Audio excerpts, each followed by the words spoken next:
La réglementation de la chasse une nouvelle fois mise en cause après la mort d'un homme abattu par un chasseur à qui il voulait interdire l'accès de sa propriété. 3% d'augmentation pour les fonctionnaires en 84, c'est ce qu'a annoncé aujourd'hui le gouvernement, qui prend ainsi le risque d'un conflit ouvert avec les syndicats de la fonction publique. Contre toute attente, c'est Walter Mondale qui l'a emporté hier soir lors du grand débat télévisé qui l'opposait à Ronald Reagan, une victoire acquise d'une très courte tête. Voici 21 jours que Jacques Abouchar est prisonnier des autorités afghanes. Aujourd'hui, l'ambassade d'Afghanistan à Paris a annulé la conférence de presse qu'elle devait tenir et dans laquelle devait être évoqué le cas de Jacques Abouchar. Mesdames, Messieurs, bonsoir. Un homme vivait en paix dans la petite ville de La Valette, dans le sud de la France. Il n'aimait pas les chasseurs, il leur préférait la nature et les animaux, ceux que l'on rencontre dans la campagne sans avoir forcément, pour cela, un fusil à l'épaule. Ce soir, cet homme, un maçon de 48 ans, est mort. Il a été abattu par un chasseur, justement, auquel il demandait de quitter sa propriété. Cosimo Lipartiti, atteint d'une décharge de chevrotine, est mort quelques heures plus tard à l'hôpital de Toulon. Une affaire que nous raconte notre envoyé spécial, Thierry Calmette. C'était pendant la partie de cartes du dimanche après-midi. Cosimo Lipartiti, 48 ans, sa compagne et 2 amis jouaient tranquillement dans le jardin. En haut du chemin privé apparaît alors un chasseur armé, Michel Thibault. Cosimo se lève et lui demande de sortir. Il a la loi pour lui et de plus c'est un défenseur des animaux. Sans raison, le chasseur frappe Cosimo. Un autre homme arrive, les 2 chasseurs coincent leur victime contre le portail, l'immobilisent et continuent de cogner. Affolée, la compagne de Cosimo Lipartiti rentre dans la maison pour appeler la police. Pendant ce temps, les 2 chasseurs vont vers leur voiture et se concertent. Ils chargent un fusil avec des chevrotines et tirent sur Cosimo, dans le dos. C'était arrivé. C'est ce que je crois, oui. Ils sachent, parce que tu veux pas dire la vérité, il faut la dire la vérité. Alors, on l'a dit. Il faut la dire la vérité, dites-la la vérité. Parce que des assassins, il faut les punir. Hein? Oui. C'était un homme droit, un homme qui avait le droit de vivre. Il a toujours protégé les gens. Hein? Il s'est mis devant pour les protéger avec les fusils, il n'avait pas peur des fusils. Mais justement, ils en ont profité quand ils tournaient le dos, parce qu'ils n'étaient pas des hommes. Lui était un homme. Et on prétend que c'était un Italien, pas un Français. Il est plus français que les autres. Gravement atteint à l'abdomen, Cosimo Lipartiti est mort pendant son transfert à l'hôpital de Toulon. Sa compagne ne comprend pas, elle se réfugie dans sa douleur. La victime était un ex-légionnaire, dégoûté des armes. De plus, il appartenait au ROC, le rassemblement des opposants à la chasse. Il avait même affiché sur sa porte sa profession de foi. 2 chasseurs du dimanche ont considéré que c'était une provocation. Ils ont exécuté chez lui le défenseur des animaux. Oui, Michel Thibault a été inculpé tout à l'heure d'homicide volontaire. Il a été écroué à la prison Saint-Roch de Toulon. Alors il s'agit sans doute d'un cas extrême et dans de telles circonstances, il faut bien sûr éviter de généraliser. Il n'en reste pas moins que cette affaire pose à nouveau le problème du comportement de certains chasseurs qui se croient tout permis dès lors qu'ils ont un fusil en main. Un comportement encore accentué par la complexité des textes qui réglementent la chasse dans notre pays. Dominique Thiers. Principe de base en matière de chasse, stipulé dans une circulaire de novembre 82, il est interdit de tirer en direction d'habitation. Principe simple qui n'est pas à l'image de la réglementation générale de la chasse en France, qui, elle, est complexe et diverse selon les départements. En 1964, une loi, la loi Verdeuil, permet la création d'associations communales de chasse. Pour être créées, ces associations doivent rassembler une majorité de propriétaires terriens et une majorité de chasseurs. L'association oblige alors tous les petits propriétaires à laisser le libre accès de leurs terres aux chasseurs. Le seuil des petites propriétés varie selon les départements entre 20 et 60 hectares. 28 départements, en rouge sur cette carte, sont régis par des associations communales de chasse.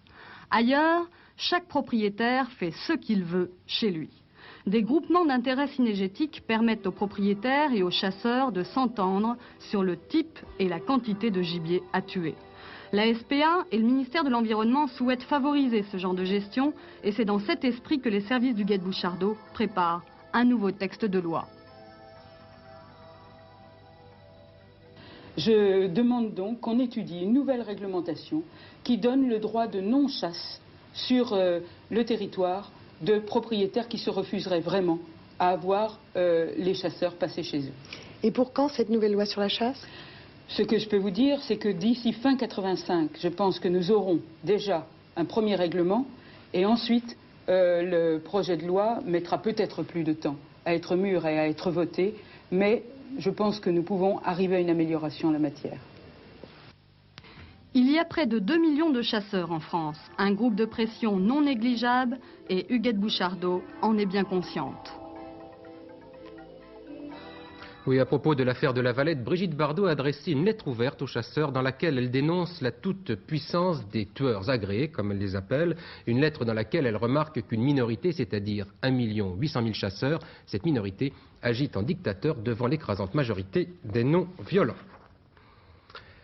Au chapitre social maintenant, les négociations entre les syndicats de fonctionnaires et le ministre de la fonction publique, ces négociations ont tourné court dès la première séance. Le gouvernement a en effet décidé d'augmenter sans discussion les traitements des fonctionnaires de 2% au 1er novembre prochain, une augmentation qui sera donc pour solde de tout compte. Cela veut dire que pour l'ensemble de l'année 84, les fonctionnaires auront reçu 3% d'augmentation, ce qui suscite la colère des organisations syndicales. 1% au 1er avril, 2% au 1er novembre. Fin 84, les fonctionnaires auront perçu 3% d'augmentation individuelle. Pas question pour Jean Le Garrec d'aller plus loin. C'est, je crois, une décision courageuse que nous avons prise.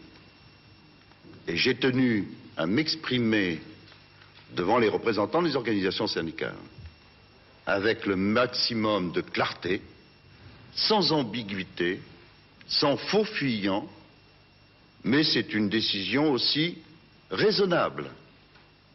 L'argument de Jean Le Garrec est simple. Si l'on tient compte de la masse salariale, c'est-à-dire de tout l'argent qui sera versé en 84 à l'ensemble des fonctionnaires, le pouvoir d'achat moyen est maintenu. En 84, cette masse, qui tient compte des augmentations 83, des promotions, de l'ancienneté, a augmenté d'un peu plus de 7%. Elle rejoint donc, grosso modo, la courbe des prix, environ 7% fin 84. Les syndicats, eux, ne voient pas du tout les choses du même œil. Ils regardent ce qu'on appelle le niveau, c'est-à-dire la fiche de paye. Ils constatent que l'inflation d'ici la fin de l'année sera de 7% et qu'ils n'auront, en 84, que 3% d'augmentation individuelle, d'où le tollé. Cette décision est totalement inacceptable. Ainsi, le gouvernement, après avoir rompu ses engagements en 82 et 83, prend-il à nouveau le risque d'un conflit majeur avec ses fonctionnaires? Je l'ai dit au ministre, Force ouvrière ne peut pas l'accepter et ne se couchera pas, c'est-à-dire que nous allons réunir nos organisations en vue d'envisager les modalités de l'action. C'est sûr donc, les syndicats vont agir. On saura très vite s'ils manifestent ou s'ils font grève ensemble ou chacun de leur côté, et surtout s'ils parviennent à mobiliser tous les fonctionnaires. Une autre négociation devait se dérouler aujourd'hui, une réunion tripartite syndicats-pouvoir public avec les éventuels candidats à la reprise de Creusot-Loire. La négociation a été suspendue avant même son ouverture après qu'une centaine de militants de la CGT eurent occupé la délégation à l'emploi où devait se tenir la réunion. Un coup de force condamné par la CFDT. Les manifestants voulaient obtenir une véritable discussion avec les pouvoirs publics sur le plan industriel de reprise de Creusot-Loire. Une confirmation, la hausse de l'essence prendra effet mercredi à minuit. L'essence ordinaire coûtera 10 centimes de plus et le super 12 centimes. Et puis, conséquence de la décentralisation, la vignette automobile 84-85 sera vendue à partir du 1er novembre 84, le 1er novembre prochain, à des tarifs différents selon les départements. Pour une petite cylindrée, il vous en coûtera entre 88 et 226 francs, augmentation moyenne de 8,43% par rapport à l'année dernière. En politique, un week-end morose pour la majorité qui a enregistré de mauvais résultats lors de 2 élections cantonales partielles. Dans l'Allier, à Hérisson, c'est le candidat de l'opposition qui l'a emporté contre un communiste, tout comme d'ailleurs à Liancourt dans l'Oise. Dans ce dernier canton, le Conseil général devrait donc changer de main puisque son président actuel, le docteur Henri Bonan, qui appartient au Parti socialiste, le docteur Bonan ne dispose plus de la majorité. Et pourtant, signe des temps et illustration de la décrispation, le docteur Bonan espère rester à son poste. Jean-Louis Le Seine. Un siège sur 41 gagné par le RPR et c'est le fauteuil du président socialiste du Conseil général qui est mis en cause. Le président ce matin décide de ne pas démissionner et d'appliquer la loi de la nouvelle majorité jusqu'au terme de son mandat. Et tant que ses convictions profondes seront respectées, il veut se soumettre, pas se démettre. je suis élu pour 3 ans et qu'il n'y a pas de raison que je démissionne. Vous savez, je n'ai pas de pouvoir législatif à moi tout seul. Je suis un 41e du Conseil général de l'Oise, chargé en plus d'appliquer ces décisions. Moi, si je joue le jeu d'un exécutif loyal qui applique les décisions du Conseil général, il n'y a pas de raison que je me démette de mon mandat, d'autant plus que tout peut être complètement encore remis en question au mois de mars avec le renouvellement. Est-ce que c'est le début de la cohabitation? Un président de gauche, une assemblée de droite? C'est fatalement une cohabitation, hein. Mais je pense qu'elle est tout à fait possible. Celui qui aurait pu espérer devenir le nouveau président du Conseil général de l'Oise, l'ancien député Jean-François Mancel, délégué national du RPR, décrispe lui aussi à tout va. Et il est prêt à tenter l'expérience de la cohabitation. Je crois que la cohabitation doit être possible, parce que ce qui compte dans cette affaire, c'est l'intérêt des habitants du département. En ce qui me concerne, si j'avais été à la place de M. Bonan, je crois que j'aurais démissionné parce que c'est un peu ma conception de la démocratie. Les électeurs ont réclamé le changement de majorité du Conseil général, il aurait certainement fallu aller jusqu'au bout. Mais à partir du moment où il reste président du Conseil général, ce qui relève d'ailleurs totalement de sa responsabilité, il est indispensable que nous trouvions une démarche commune pour que les intérêts du département priment dans cette affaire. Ce qui est faisable au niveau local pour vous, c'est faisable au niveau national? Écoutez, on va faire une première expérience dans l'Oise, on verra bien en 1986 ce qui se passera au plan national. Un président qui joue le jeu de la majorité, une majorité qui accepte de jouer le jeu d'un président minoritaire. L'Oise n'est pas le seul département pilote en la matière. Jacques Chirac connaît le même problème en Corrèze, avec un président de conseil général communiste. À l'Assemblée nationale, le texte qui remplace le projet Savary sur l'enseignement privé, ce nouveau texte était discuté aujourd'hui par les députés. L'opposition n'en veut pas plus que du précédent. Elle a d'ailleurs annoncé qu'elle ne le voterait pas. Cela dit, il faut bien remarquer que le climat n'était guère passionné cet après-midi au Palais Bourbon. Il est vrai que le gouvernement avait placé son texte sous le signe de la décentralisation, lui donnant donc une allure plutôt technique. À l'étranger, nous sommes toujours sans nouvelles de Jacques Abouchar. Nous espérions pourtant avoir aujourd'hui des nouvelles de notre ami, après que l'ambassade d'Afghanistan à Paris eut annoncé une conférence de presse. Mais la réunion a été annulée. Paul Naon s'est toutefois présenté à l'ambassade d'Afghanistan à Paris à l'heure prévue. Cette conférence de presse devait avoir lieu cet après-midi à l'ambassade d'Afghanistan, dont voici le siège à Paris. Plusieurs dizaines de journalistes étaient rassemblés devant les grilles à 16 h, quand un membre du personnel de cette ambassade nous a distribué un communiqué annulant purement et simplement la conférence de presse. Motif des autorités afghanes à Paris, je les cite, elles reprochent au Quai d'Orsay de ne pas avoir pris contact avec elles au sujet de la détention de Jacques Abouchar depuis le 17 septembre, date à laquelle il a été capturé.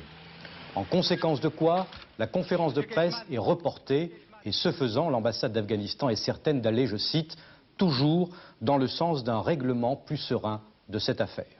Mais pour nous, les choses sont claires. Les autorités afghanes à Paris cherchent à compliquer la situation et à gagner du temps.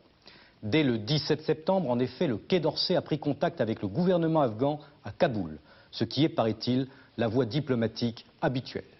Le gouvernement français a d'autre part pris contact avec les autres capitales concernées, notamment Moscou, et le chargé d'affaires afghan à Paris a été convoqué aujourd'hui au Quai d'Orsay. Les démarches officielles et officieuses ont été nombreuses. Rappelons l'intervention du Premier ministre, M. Fabius, et tous les partis politiques, sans exception, qui se sont prononcés pour la libération immédiate de Jacques Abouchar. Sans oublier, à l'étranger, le secrétaire général de l'ONU, la Croix-Rouge internationale, Mme Gandhi et bien d'autres personnalités. Pour l'instant, de Kaboul, aucune réponse. Pire encore, personne n'a pu rencontrer Jacques Abouchar, contrairement aux droits de l'homme les plus élémentaires. Pourquoi une telle obstination dans ce refus? Le gouvernement de Kaboul a-t-il quelque chose à cacher dans cette affaire inacceptable pour une grande partie de l'opinion publique française? Oui, et de son côté, Maxime Grémetz, secrétaire du comité central du Parti communiste français, M. Grémetz a annoncé que Jacques sera probablement jugé pour violation de frontières, annonçant que le Parti communiste faisait tout ce qui était possible pour obtenir sa libération. Voilà maintenant 21 jours que Jacques est prisonnier des Afghans, 21 jours durant lesquels il a été tenu au secret. Nous vous avons demandé chaque jour d'envoyer votre soutien au comité Abouchar. Vous avez été très nombreux à le faire puisque 30 000 signatures ont été réunies à ce jour. Au Tchad, les Français poursuivent leur retrait entamé hier après que des sources militaires les aient assurés quant au retrait simultané des Libyens. L'opération devrait prendre plusieurs jours, mais déjà, un premier détachement de soldats français est arrivé ce matin au Bourget. Il était composé de 150 hommes. Philippe Rochaud. Ces hommes sont arrivés ce matin même du Tchad et sont passés en quelques heures des sables du désert central au gazon douillet du ministère de la Défense pour y recevoir des mains de Charles Hernu la médaille de la Défense. Le retour de ces 138 soldats qui ne seront pas remplacés montre que le retrait français se poursuit normalement et donc aussi le retrait libyen, même si M. Charles Hernu n'a pas voulu nous en fournir les preuves. Techniquement, le ministre de la Défense préfère garder ses sources d'information pour lui, mais contrairement à ce qui a été dit, effectivement, je vous remercie de votre question, par certains organes de presse, les informations que notre état-major a sont des informations françaises. La certitude que le retrait libyen était effectif a permis à la deuxième phase du retrait français de commencer. Un camp de transit a été aménagé à N'Djamena pour accueillir les 3000 hommes qui vont quitter le Tchad et assurer le transfert du matériel. 3300 tonnes vont passer par ici. Cela va du lit de camp aux missiles solaires en passant par les armoires métalliques où étaient classées les punitions et les récompenses des soldats de l'opération Manta. Chaque jour, un véritable pont aérien assure le transport du matériel entre les dernières bases du centre du Tchad, Moussoro et Biltine, et la capitale. 500 tonnes de matériel ont déjà été amenées ici, 200 hommes se sont repliés sur N'Djamena et attendent leur départ pour la France ou le Cameroun, où des unités vont continuer de stationner. Sur le fleuve Chari qui sépare le Tchad du Cameroun, les navettes des camions de déménagement sont à présent incessantes. Jusqu'à 185 camions passent chaque jour le bac. Il faudra 350 containers pour évacuer tout le matériel français qui ensuite partira par voie routière à travers le Cameroun, vers le port de Douala, puis par voie maritime vers la France. Un fabuleux contrat pour l'entreprise qui a obtenu ce marché avec l'armée française. Il a fallu 22 jours pour s'installer au Tchad, il en faudra 50 pour le quitter, mais ces containers qui évacuent le matériel ne seront pas tous acheminés vers la France.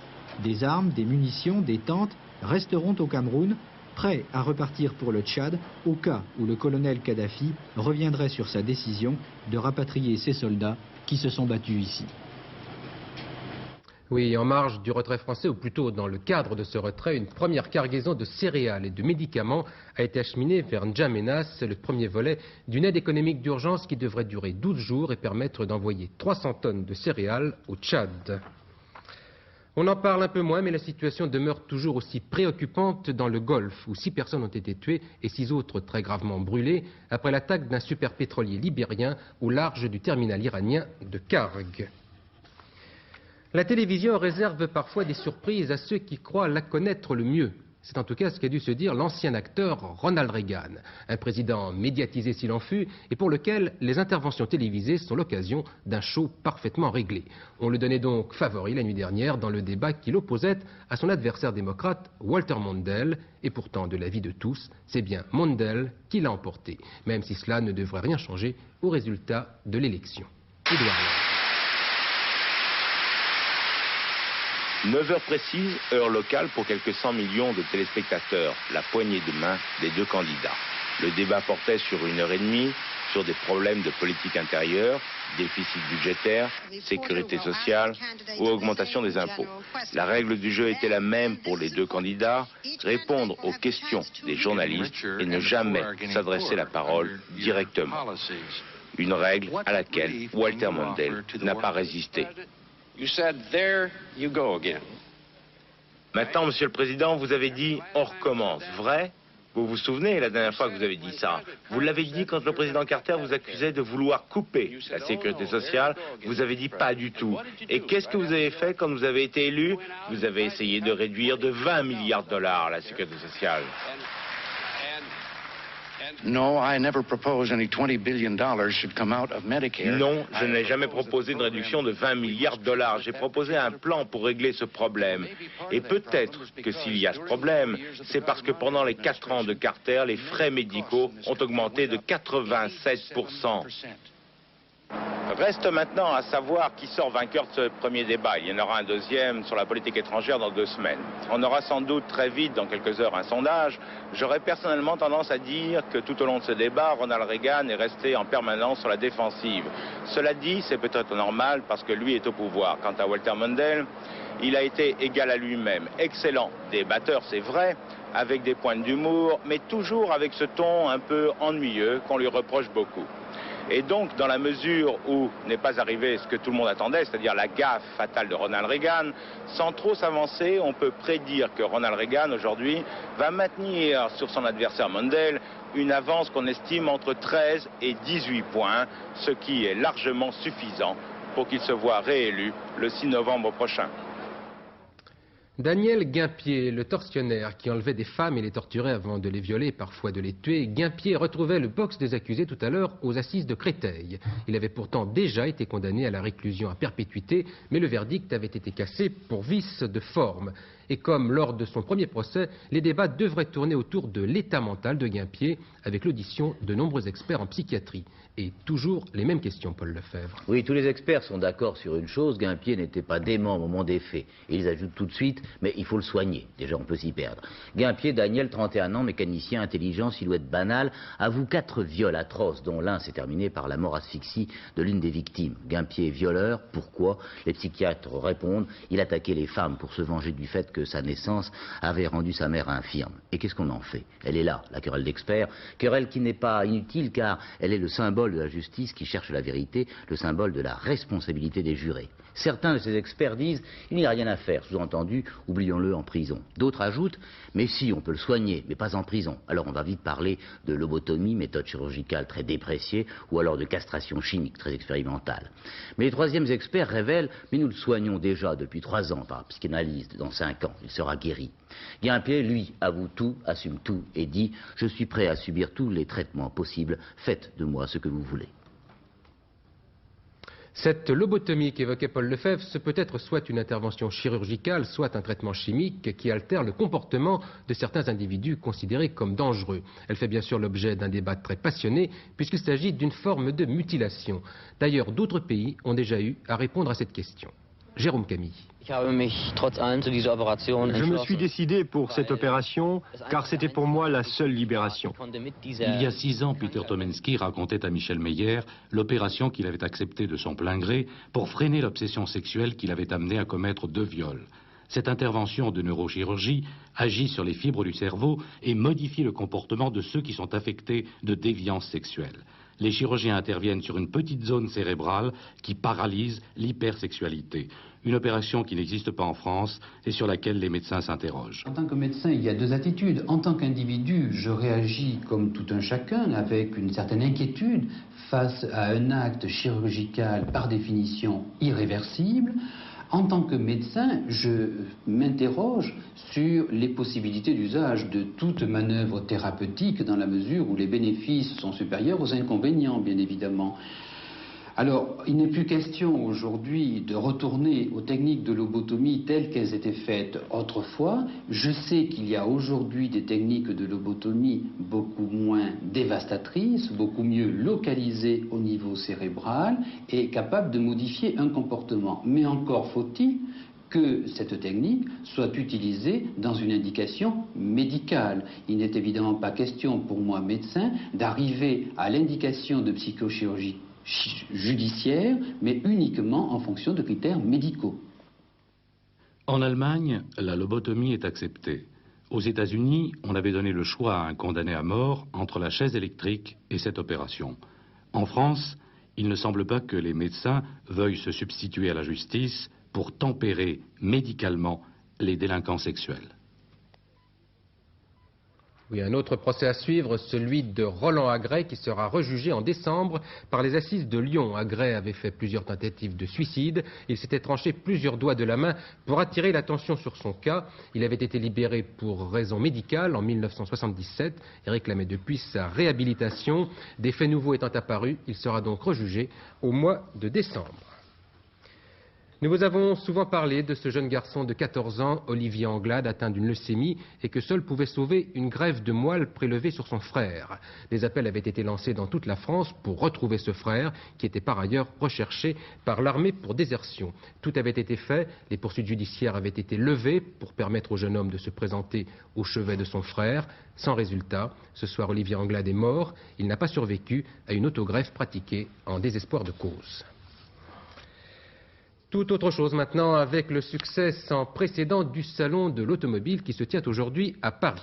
Je vous le disais dès hier soir, 150 000 personnes se sont pressées pour ce seul dimanche au parc des expositions à la porte de Versailles. Un succès d'autant plus surprenant qu'il s'inscrit sur un décor de crise dans l'automobile française. Un chiffre est significatif à cet égard. Les Français ont acheté près de 15% de voitures en moins au premier semestre 84 et surtout les constructeurs étrangers ont accentué leur pénétration sur le marché français dont ils détiennent maintenant 35% des parts. Alors, pourquoi les étrangères se vendent-elles si bien?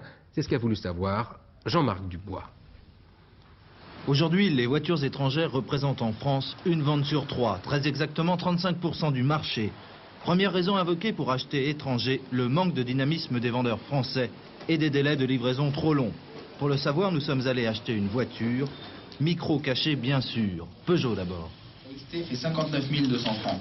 Alors je vous dis, soit c'est disponible tout de suite, soit c'est sous 3 semaines. Et au niveau du paiement, par exemple, si je vous paye comptant, est-ce que je peux avoir une remise? Ça peut se faire, mais enfin sur les 205 actuellement, on n'en fait pas. Hein. Vous n'en faites pas? Enfin, ça se vend bien. Ensuite, Volkswagen. Quels sont les délais d'attente? C'est plein de rapidement. C'est une fois que c'est une quinzaine de jours. Ouais. Si je vous paye, si je paye comptant, est-ce qu'il y a une possibilité de remise? 5% de remise. Donc, d'un côté une remise, de l'autre pas. En fait, cela dépend surtout du modèle et des délais de livraison à peine plus longs pour la voiture française. Bien sûr, tout cela ne prouve absolument rien. Et puis, on ne choisit pas sa voiture uniquement d'après l'accueil réservé. Une autre raison pour acheter étranger, c'est l'image de la marque. Je pense que les finitions sont meilleures. Apparemment. Je pense que l'image que nous avons, c'est de vendre des produits très robustes. La troisième raison, souvent mise en avant, ce sont les problèmes du service après-vente. Et celui des marques françaises serait plus mauvais. Une opinion très répandue, mais pas forcément exacte. Sur la base d'un test de 27 concessionnaires, on trouve que le service après-vente ne suit pas. Le tout n'est pas d'acheter une voiture neuve. Le tout est que pendant 3 ou 4 ans ou 5 ans, on puisse la faire entretenir correctement. Ça ne suit pas ni pour les Français ni pour les étrangers. Ni pour les étrangers. Sur 27 concessionnaires, il y a 7 voitures qui sont sorties à peu près indemnes de ces révisions. C'est pas possible cette affaire-là. Et puis on achète encore souvent une voiture sur un coup de cœur. Cela tient parfois à peu de choses, une forme, une ligne. Et la sortie d'un nouveau modèle français peut renverser la vapeur. On a eu l'exemple de la R5 et maintenant la 205. Sortons des voitures au goût du public, ce que nous avons fait pour Peugeot en 84 avec 205 notamment, mais pas uniquement avec 205. Et en vérité, à ce moment-là, le clivage n'est plus français et étranger.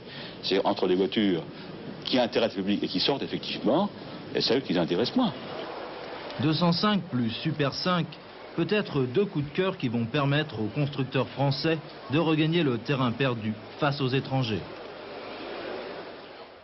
Voilà, il est temps maintenant de contempler la météo de demain avec Alain Gillot-Pétré. Et l'anticyclone des Açores qui n'est pas content. Il est contrarié, cet anticyclone. Regardez la photo satellite de la météo nationale. On le voit bien, l'anticyclone. Vous voyez, pas de nuages ici. Mon problème, c'est que la dépression, les cornes par le nord-ouest. Ce qui fait que si vous regardez votre baromètre, vous avez peut-être 1030 millibars. C'est marqué beau, chaud, sec. Et puis, il pleut. Eh oui, c'est comme cela la météo. Regardez la carte de demain. Elle est pessimiste au nord, elle est optimiste au sud. Vous aurez une sorte de banane de nuages qui ira de la Manche au nord de la Seine, au nord-est et au Morvan, qui devrait rester toute la journée avec de la bruine le matin, un peu plus de pluie le soir, quelques toutes petites éclaircies, accompagnées d'un petit renforcement des vents de secteur ouest-sud-ouest. Sur le centre et le centre-ouest, après les brumes, d'assez belles éclaircies. Et alors sur le sud, après dissipation du brouillard, ce sera franchement du beau temps. Et de toute façon, sur la Méditerranée, le baromètre sera en baisse, il restera quand même anticyclonique, mais je vous le disais, vous aurez tout de même du mauvais temps, malgré les pressions élevées. Côté température, ça monte, et oui, c'est dû à l'air doux, d'une part au nord, et au soleil au sud. Donc de 14 à 18 degrés sur la moitié nord, et de 13 en hauteur, n'est-ce pas, à Aurillac, hein, de 13 degrés sur la moitié sud à 22 près de la Méditerranée. Pour vous qui est Sadour, comme disait Laetitia, demain mardi 9 octobre, 3 minutes de soleil en moins, lever 7h1, coucher 18h13, c'est la pleine lune, et bonne fête à tous les Denis de France, et d'ailleurs. Dernier journal aux environs de 23h10 en compagnie d'Hervé Claude. Demain 12h45, antenne de midi, Daniel Bilalian. 18h30, c'est la vie. Bonsoir, à demain 20h.